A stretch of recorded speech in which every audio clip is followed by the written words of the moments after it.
Hi, I'm Brian Trzynski, Director of Business Market Development with MassMutual. And on behalf of MassMutual and the Business Journals, I'd like to welcome you to this panel discussion focused on the importance of knowing what your business is worth. According to MassMutual's 2018 Business Owner Perspective Study, 70% of business owners say they either frequently or often think about their business value. And the most common reasons given for wanting to know their value tend to focus on business KPIs and whether or not the business has value for sale in the marketplace. Few business owners think about their business value and how it relates to protecting the business and the wealth it generates. It is our conviction that there are other key milestones during the life cycle of the business where it's crucial to know its value, such as planning for exit, retirement, and the distribution of your estate. Today's panel discussion will examine all of the topics pertaining to business value in effective business planning and hopefully inspire you to take action. After all, your business is vital to the livelihoods of your family, your employees, and your community. Shouldn't you spend the same amount of time protecting it as you did building it? It's my pleasure to introduce our moderator, Mary Johnson. Hi, I'm Mary Johnson, a business writer and editor. Joining me on the panel today are Alex Howard, the Managing Director for the Valuation Advisory at Stout, a global financial advisory firm. Ken Yancey is the CEO of SCORE, the nation's largest network of volunteer business mentors. And Lisa Stewart is the Director of the Center for Family Business Excellence at Eisner-Amper. First question, sort of a sobering fact. Research shows that many business owners do not have an accurate valuation of their business. Why is this? Lisa, do you want to kick us off? Right. Well, I think that a number of reasons. Sometimes they don't understand that they actually need one. They don't understand what the value of having a valuation really is. And then the second thing is I think that valuation services sometimes have a bad reputation. People hear that they're going to get bad news, that they're going to be undervalued. Most business owners today actually overvalue their businesses. They think it has far more worth, and the last thing they want is bad news. So without the knowledge of how useful that document can be, they don't take the time to have one done. So, I'm sorry, go ahead. I was going to say that I've never met a business owner that undervalued his business. But what I hear a lot is that, well, I'm not doing a transaction, I'm not selling my business. Why do I care what it's worth? And that's a problem because for me, to be frank, since we sell those services, it always seems self-serving. So you have to sort of balance the fact that, you know, of course I want people to hire me with the fact that I know the importance of it. And convincing people that they should pay money and have a good job done when nothing specific is happening. And that's my challenge, is to explain why it's well worth it to know what your company's worth. I think often people don't begin with the old Stephen Covey adage, begin with the end in mind. And they don't think about transition, exit, sale, valuation until it's a little bit late in the process. So, you know, entrepreneurs need to start with the idea that at some point there will be an exit, and there are graceful, successful ways to exit, and then there are others, and you have to plan for that successful exit. I often tell people when I talk to them and when I speak often that if you start a business and you raise money from a venture capitalist, one of their questions is, how long am I going to hold this, and what is my exit, in order to figure out if they're going to get a good return. And yet I know I started my own business and I was so busy trying to find new business that the last thing I was thinking about is what was going to happen in 25 years. But maybe that's why I see the need so specifically, because I didn't think about it in advance. Well, so break that down for us. What are some of the risks of not having an accurate valuation?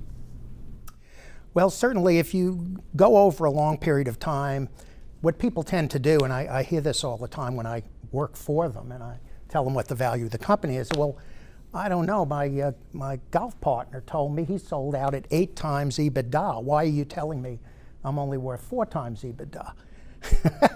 And, you know, there is an explanation for that, but they can go along for a long time believing that their value is something diametrically opposed. So what can happen is if you wait too long, you get a value, oops, I can't retire on that amount of money, certainly not net of taxes, et cetera. you want to transfer money, you want to have new stockholders come in or incentivize employees, or do an ESOP, for example, say, oh my God, I thought I was going to get a lot more money out of this. So that's definitely a risk of not knowing what your company's worth and what your stock is worth. And building in the wrong direction. I mean, I think that part of what people don't always understand is that a business valuation, and there are different types of valuations that you can use, can also help you with the strategy development, right? Developing a strategic plan. So if you have a $1 million company today, and you know that in the future you want to have a $5 million company, if you have a basic understanding of what your company value is, then the strategies, the goals, what you put together can help you to get from point A to point B. And you can use that to measure and monitor your success along the way. So without that information, people don't actually know if what they're doing strategically is really building the value of the company. Are they going to get a return on investment? So educating people about the value of this information can be so vital to their long-term success. That is a really great point, because that is the true measure in the end. Can I sell my business? Can I retire on the proceeds invested conservatively? Am I going to be able to live? Is my family going to be protected? And the reality is that in fact, I think a well-known accounting firm wrote a book once about the real measure of privately held businesses, as it is for public, is what your value is. And you should know it. Again, that balance I have to achieve between selling my services and objective advice. But that's part of the reason that it's so important to know if you're successfully increasing your value. Great. So most of us, myself included, learn best by example. So have you all experienced any real-life scenarios where an owner had to adjust their exit strategy because they didn't have an accurate valuation of their business? Alex, you hinted earlier at having gone through this process. Well, my personal experience is there's two things really. When I started my business, and this is very true for professional services businesses in general, I really didn't know or really think that I could increase my equity value. I saw it as an income business, like lawyers and accountants, frankly. It's about ordinary income. And that's not true. So there are things that I should have done. This is very relevant to your point. There are things I could have done earlier to enhance the value of the company that I didn't do. And the other one I mentioned to you earlier was I just always thought my employees would want to buy the company from me. And they didn't. And now in my succession planning PowerPoint, ask them. Find out if your employees really want to be owners or do they like being employees. Because a lot of people would prefer to be an employee than be an owner, even if it's a successful business. The example that I encountered was somewhat similar. There was a failure to plan early in the process and to understand. And as the owner matured, became a little less aggressive about the business, such that the valuation, and they weren't aware, continued to decline. And when they needed to exit because of health issues and some other things, it was no longer possible.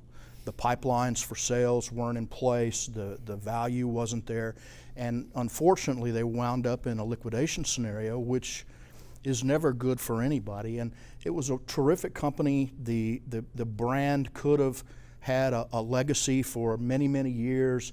And I would never say that it was neglect, but certainly the individual wasn't informed about what he needed to do and how he could create wealth and be assured that his company would continue, his legacy would continue, and he could provide for his family in later years. So it's not always a great story.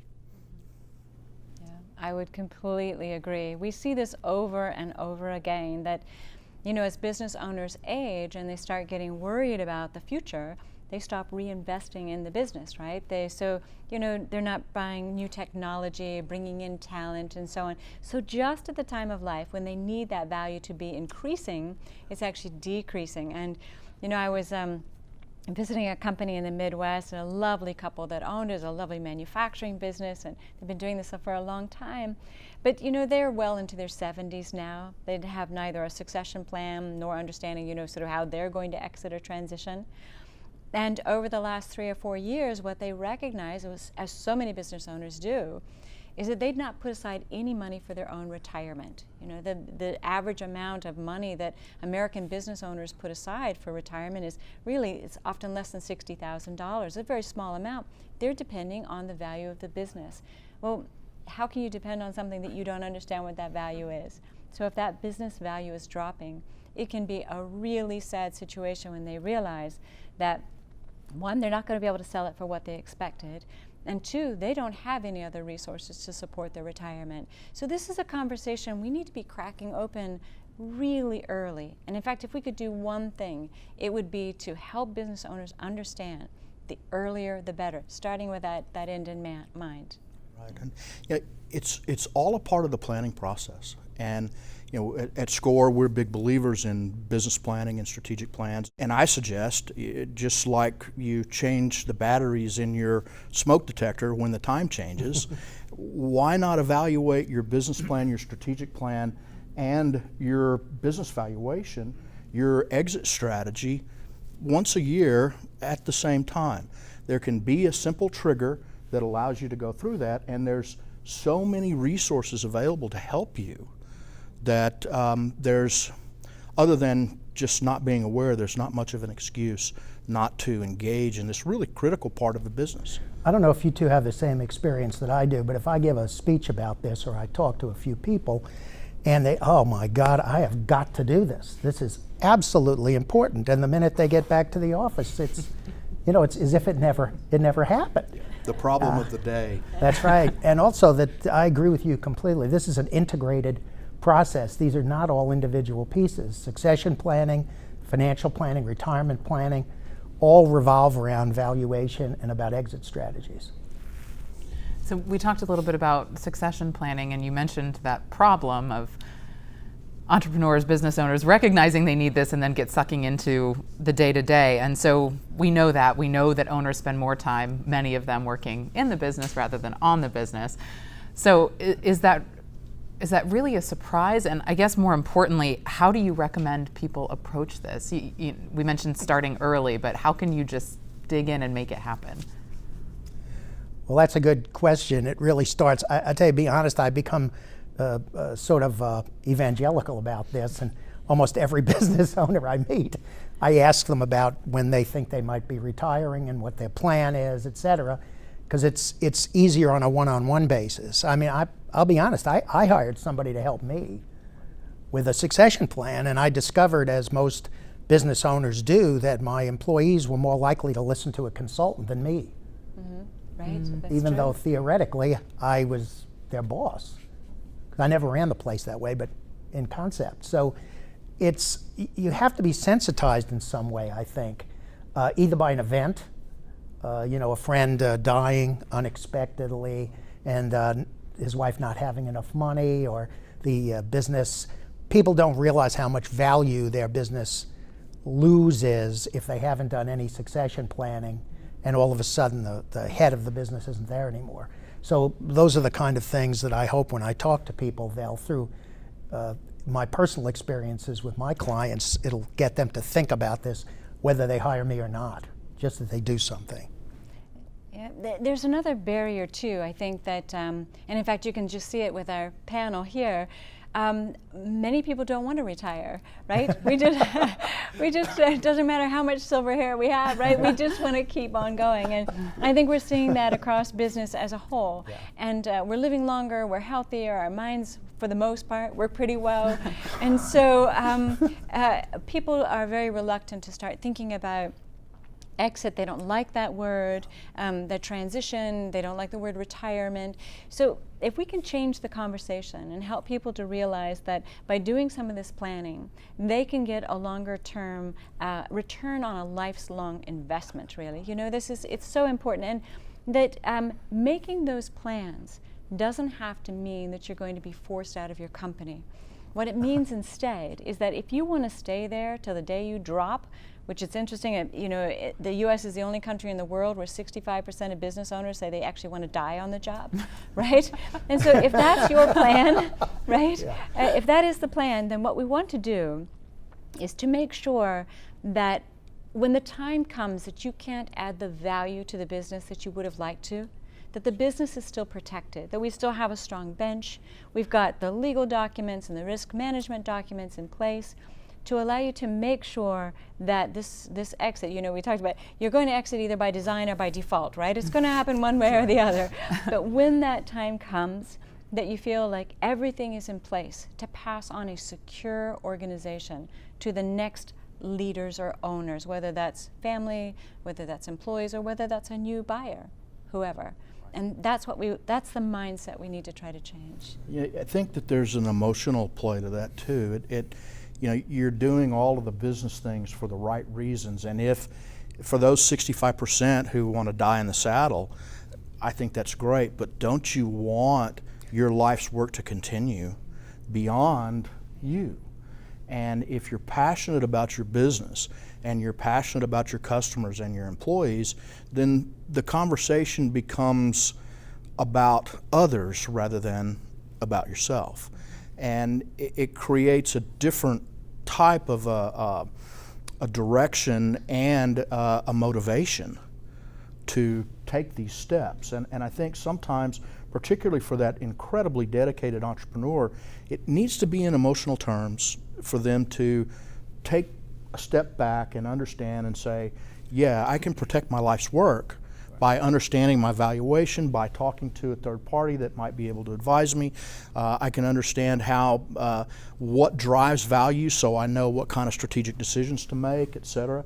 And again, it's just part of logical planning for your business, which so many people don't take time to do. Sometimes what I've used in the past are just to talk about the business life cycle and the fact that if nothing changes and you keep doing the same thing, you're probably going to reach a peak and then start declining. And your choices in there are I've never met anybody who said, I want to die in the job, that wanted the company to die when he died. That's not what they mean. So if you get to that inflection point, you've got to think about whether you need to sell, reinvest more money, take on a partner, but in some way achieve growth so you don't get on the downside of that curve. Because once you get on the downside of that curve and your valuation goes down, you may not be able to resurrect it. Right. Yeah. I think, if we, when we think about changing the conversation, personally, I think it would be wonderful if we could make conversations about succession and transition and retirement or exit planning strategies just as common to a business owner as, say, talking about marketing, sales, and profitability. Right now, it's not part of the lexicon. It's not part of the story that we're telling. People just don't chat about it the way they do about other business concepts. So that's a change. I'd love to see that happen. It's very true. It always fascinates me at an event, and you meet an entrepreneur, and they tell you about their business, and the first question you ask is, tell me about your exit strategy. And things get really silent, and eyes get quite big, and they confess almost all the time, I haven't ever thought about it. Mm-hmm. And that is something that needs to change, because there's a way to do it, a right way to do it, a valuable way to do it, and it's not hard if you'll invest the time and involve the right people. So we've kind of talked a little bit about this legacy piece and this idea of your work continuing, but there's also the matter of what you're passing down to your children to consider as well. And so we definitely want to be fair and equal if we're so fortunate to have things to pass on. And can that even be done without an accurate sense of what your business is worth? No. In a word. And in that case, it's actually not even just the business. It is the estate as a whole. And because this question of fair and equal comes up all the time, we're more likely to say, let's be fair, but that may not necessarily be equal. Different situations, you may have the next generation, some in the business, some not in the business. So we really try to encourage owners to look at the value of their anchor business. Sometimes they may have other income streams, whether that's real estate or other things that they're doing, and look at the estate as a whole and make your decision about what it is that you want to be able to do with that estate in the best interest of the business so that it's going to continue to survive, and also in the best interest of family harmony. And having things be equal is not necessarily the best for either. So we really want to take a step back and look at the bigger picture of what's in front of us. It's an extremely complicated issue because most privately held companies in particular don't pay dividends. So you end up with a family member, and I had a personal friend of mine whose wife's father started a very successful business, and he decided he wanted to retire, and he put one of the sons, this is one where they were all in the business, put one of the sons in charge as CEO, and he fired his siblings. And Dad should have stepped in. And I used to participate in this program. It's really fascinating because in terms of equalization, sometimes people look at their business. I have a friend of mine who's a consultant always asks first, are you a family first business or a business first family? And what happened is Dad was a family first business and his son was a business first family. And eventually they he had to buy out all the other siblings, and they don't have pleasant Thanksgiving dinners anymore. That's the bottom. They get together, but it's not very pleasant. So it's really important to try to work these things out early. And it's important to understand what your own personal goals are Yeah. for the exit, whatever it happens to be, and particularly in a family situation. If you do plan to have enjoyable holidays, a plan with your very specific goals that's shared broadly so that people can understand and that everybody has an opportunity to participate is a logical thing to do. Now, not every family is able to do that, and not every business owner looks at it that way, but I think having very clear goals about family first or business first and a few other things within that are pretty critical to the process. And at least you'll follow up on something that was intended rather than enjoying the unintended consequences of not having a strategy. Yeah, it's kind of like a partnership or a marriage where the minute you lose communication, you're going to have problems. So everybody has to talk to each other. And understanding the role too. I think that one of the things that we often see in family-owned and closely held businesses is where when you have some family members who are running the business, but other family members who are not there also depend on the income stream, they depend on that business, the people left in the company are actually stewards of the family wealth. And that is a role. Many times they see themselves as, well, I'm the CEO of a business. Well, in fact, the real role is the steward, to care for that business for everybody else who depends on it. And I think that that role is often not understood. It's not talked about. Family doesn't have strong family governance. They've not talked about how we're going to make these decisions. So as you said, communication's the key. Understanding the role of family governance and councils and all the different tools that we can use to help people to talk to one another, make sure that they're on the same page, there's that level of agreement. You know, we often say, deal with the emotional issues before emotion becomes the issue. So if we can start early, talk about what the potential problems might be, get them to understand this, then we can solve a lot of these problems before they undermine the business and ultimately the family. I'm going to be stealing that line from you. I just want you to know in advance. Go right ahead. Because I guess that is sort of an interesting and unspoken part about it is the emotional element. You're dealing with family, and business can be emotional anyway, but then when you're working with your siblings and your parents and whatever, it complicates things. So I think you all have proven the point that this is a really valuable thing that business owners really need to take into account. So where do you turn? Who can a business owner rely on for an accurate valuation? I know that in our work, we really do try to match the individual, the business, with somebody who is a good fit for what it is that they're trying to do. So there are a number of organizations that do this, single shingle shops, but we also find that working with larger organizations, whether that be insurance, whether it's accounting, whether it's small groups of people who specialize, the more important thing, at least in my view, is that you work with somebody who is not just interested in selling you a service or a product, but rather they take a genuine interest in you, in your family, in your business, and in your personal goals, your financial goals, whatever it might be. somebody who's really interested in the big picture and getting to know you. Because, as we were saying earlier, this truly is an integrated process. And business owners are so likely to shy away from this kind of planning anyway. Part of our job in providing these services is to build trust right from the very beginning. So matching that and seeking people who have your true best interests at heart, I think is really key. Effectively, I think what you're describing is what I would certainly classify as a trusted advisor. Exactly. But one of the things I will say, I don't think you want to hire anybody who's learning on your dime. Right. That's number one. They should have some credentials. They should be in this business full-time, frankly. And the other is, I'm surprised often people don't ask enough about industry experience. Because I think it's important in many industries. And in fact, it's great if you can find somebody that fits the right price and value for you, who also has some industry experience. I agree totally with both of you, and I think that the simplified message is you must have a professional third party involved in this. And there are so many people that would be willing to help you assess who the right third party is, whether it's your accountant or your attorney or your banker, or maybe you have a mentor. Maybe you have a mentor through SCORE or Women's Business Centers or SBDC or Micro Mentor, or through a business club that you're in.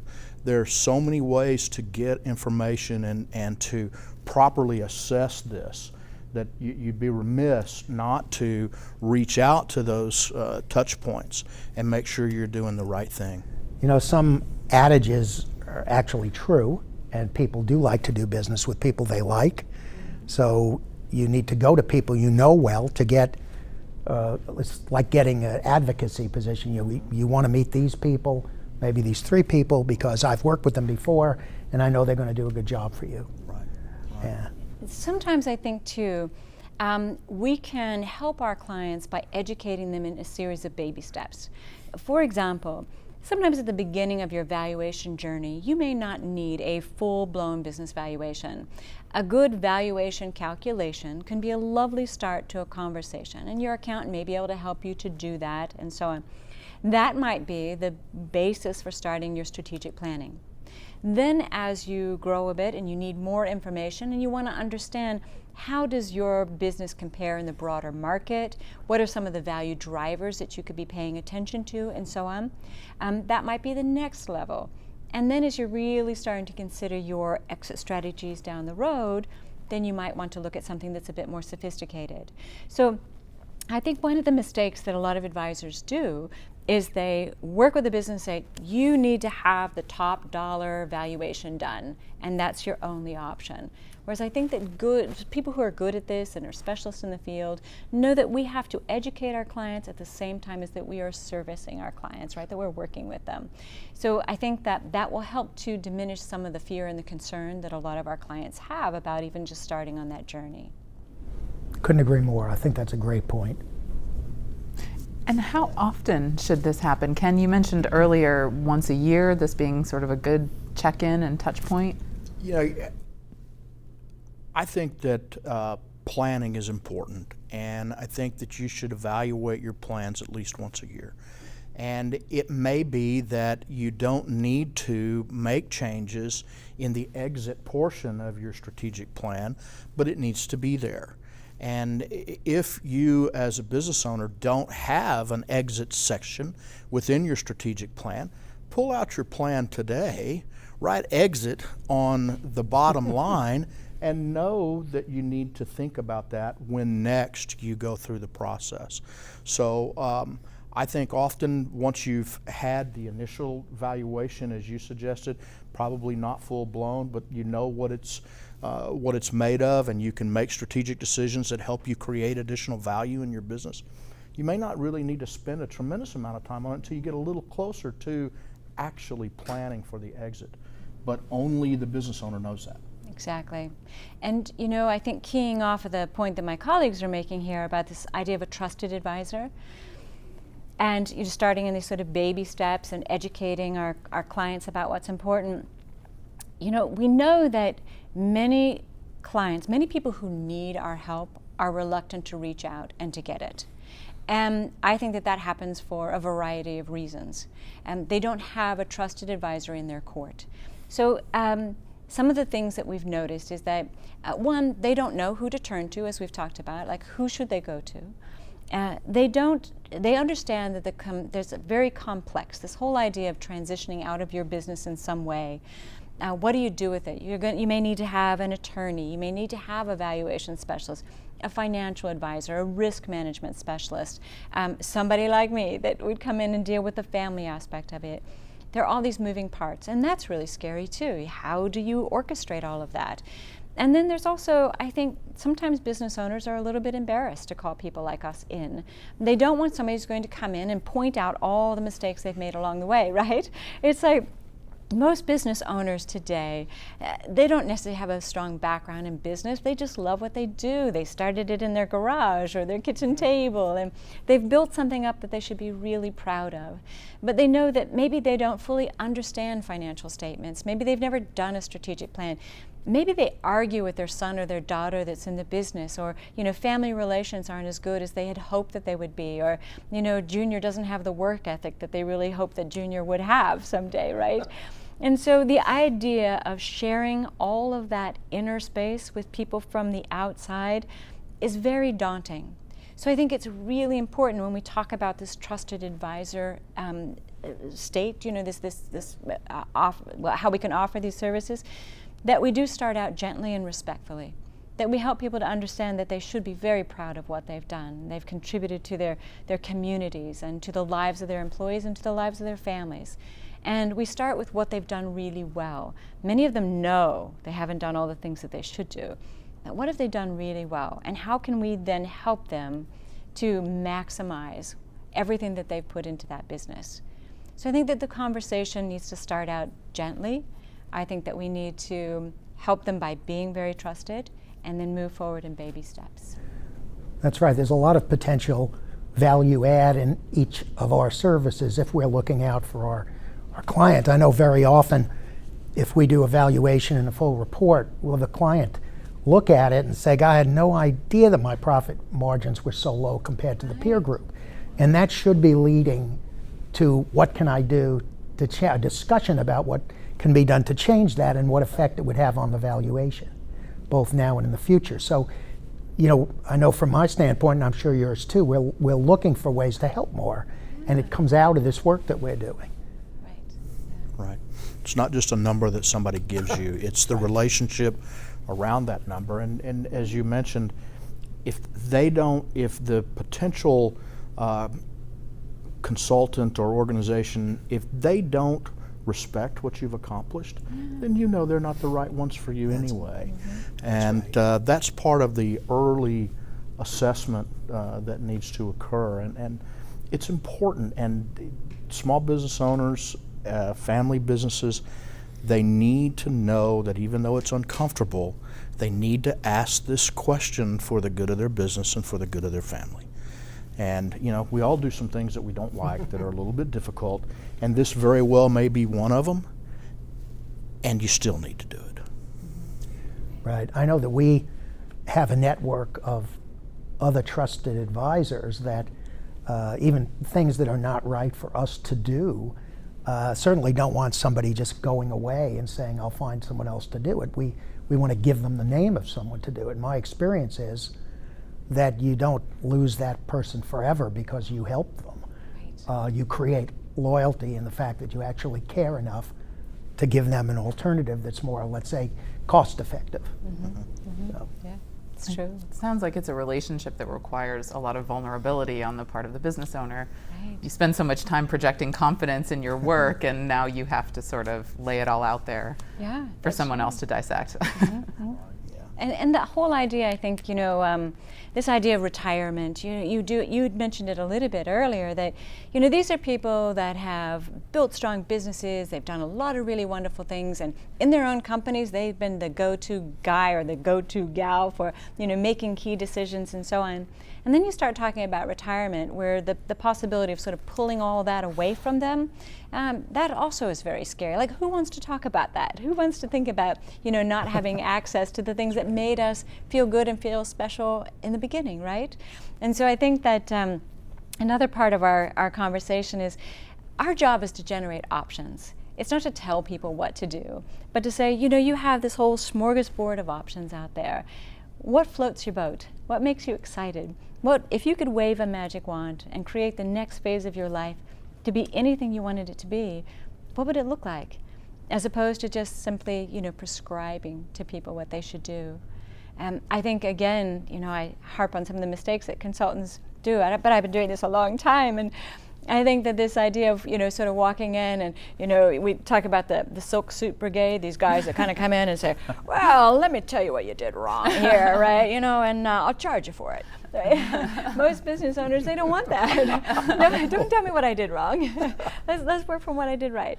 So I think that we're seeing more advisors recognize the importance of this being a trusted advisor, being thoughtful about our approach, working from a more of a positive perspective, and understanding that our business owners need options. They don't need just to be told the direction to go. That's true. I think sometimes I'm more afraid of not working at all. Yeah. And I sold my business 5 years ago. I'm still working for them. But yeah, there is kind of a apprehension, because what I've seen is that some people just float into retirement and love it, and some people are driven crazy by the idea of playing golf 5 days a week. Yeah, sure. So you just never know. You have to ask, inquire, and talk to people about it. So let's talk about the different ways of valuing a business.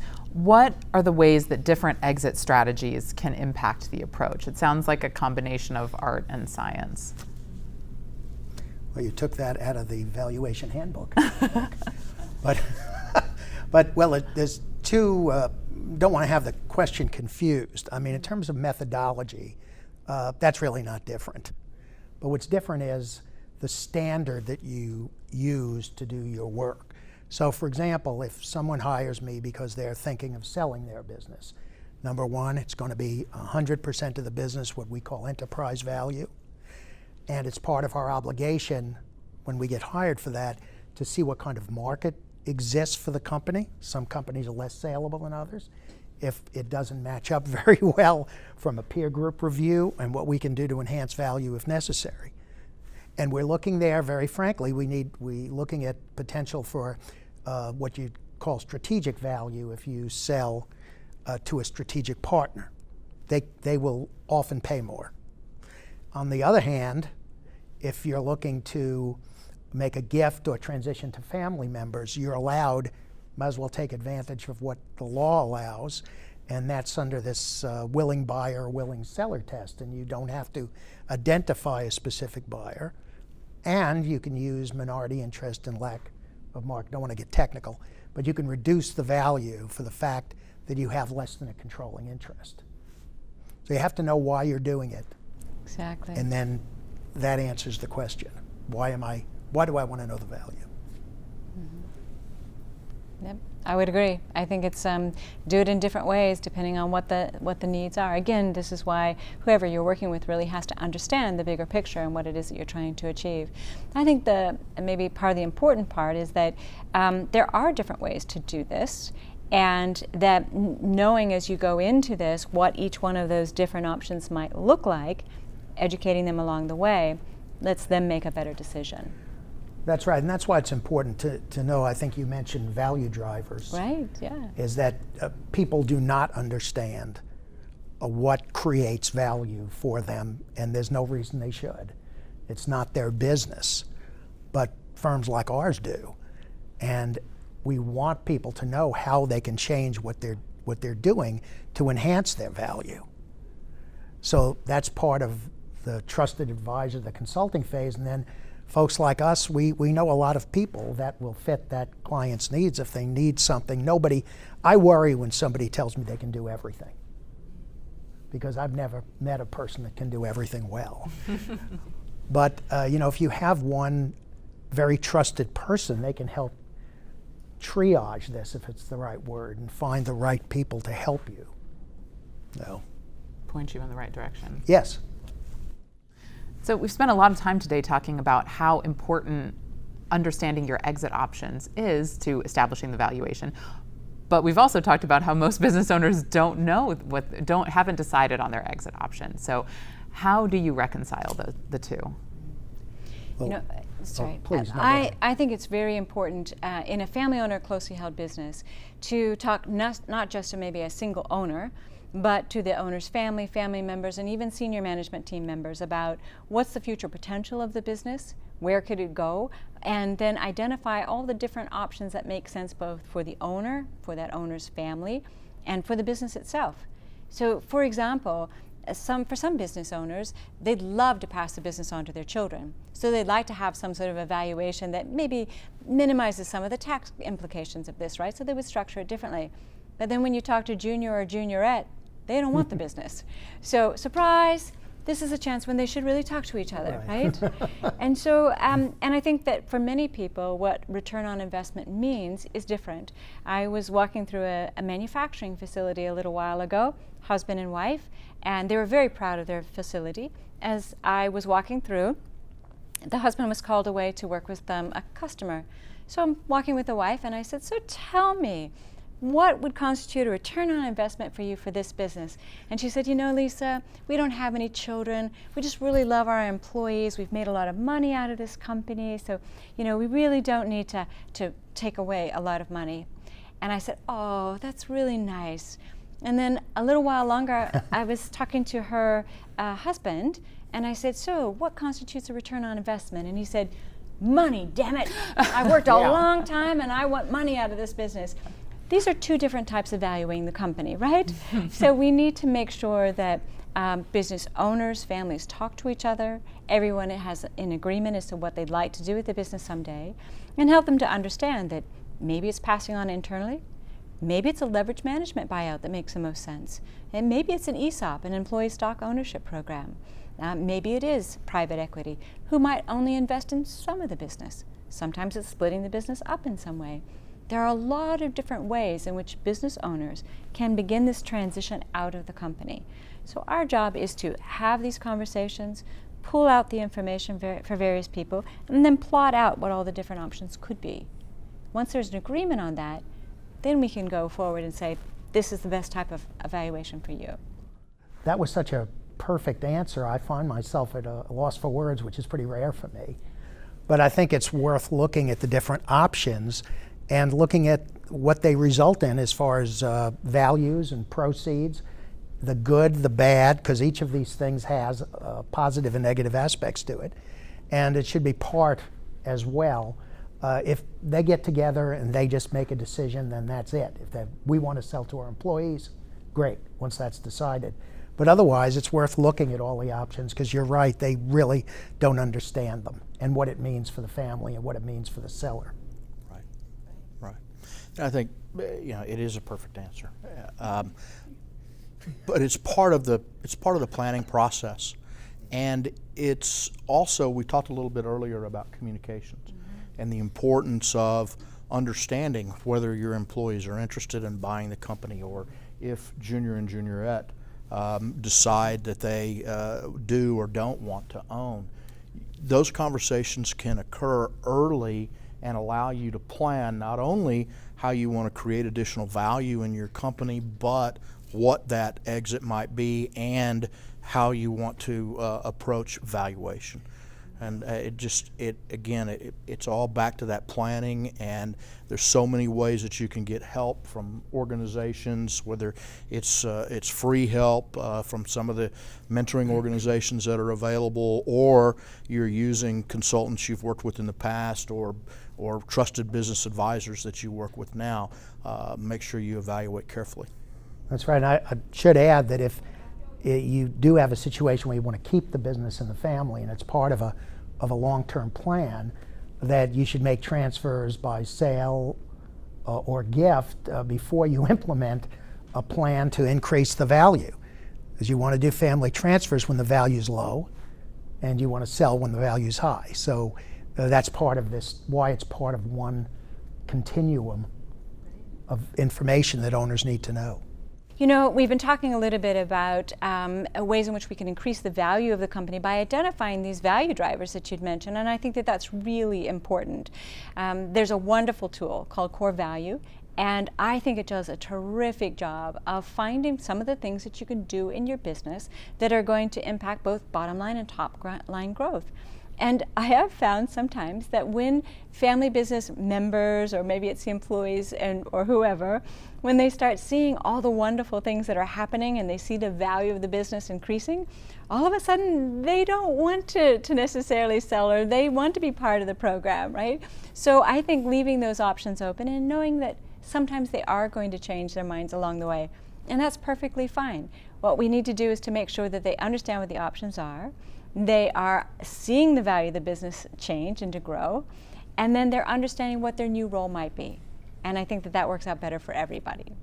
So to wrap up our conversation today, I want to give each of you the opportunity to drop one piece of advice to any business owner out there about valuing their business. What would that be? Lisa, do you want to kick us off? Yeah, I would say start early, and also view the value of your business or a valuation of some sort as your own tool. It's not something that somebody has to give to you. I mean, you'll get that information, but see it as a tool in your toolbox to do some wonderful things for your business that are going to help you in the long run achieve your goals and get that return on investment. It's a tool to use, and you can use it in many different ways. I think that's perfect advice, and as we've talked, if I was going to say anything to anybody, make sure this is part of what you do as you assess your business and as you plan. Every journey starts with a first step, and you need to have this as a first step. Whether it's begin with the end in mind or it's never too late to start, do it and involve a third party that understands the complexity. This conversation is not simple, and a trusted, known third party. You can use John Jantz's comment, know, like, trust. Know them first, you come to like them, and then you trust them and do business with them. That's the process you need to go through to find the right individual, the right organization to help you through this. The goal should be to maximize your value at the time you want to exit your business, and you can't get where you want to go if you don't know where you are. This is not an abstract, I like your point, this isn't some abstract number that somebody throws out. This should be part of a planning tool and assist in both succession planning and exit planning and financial planning for the future.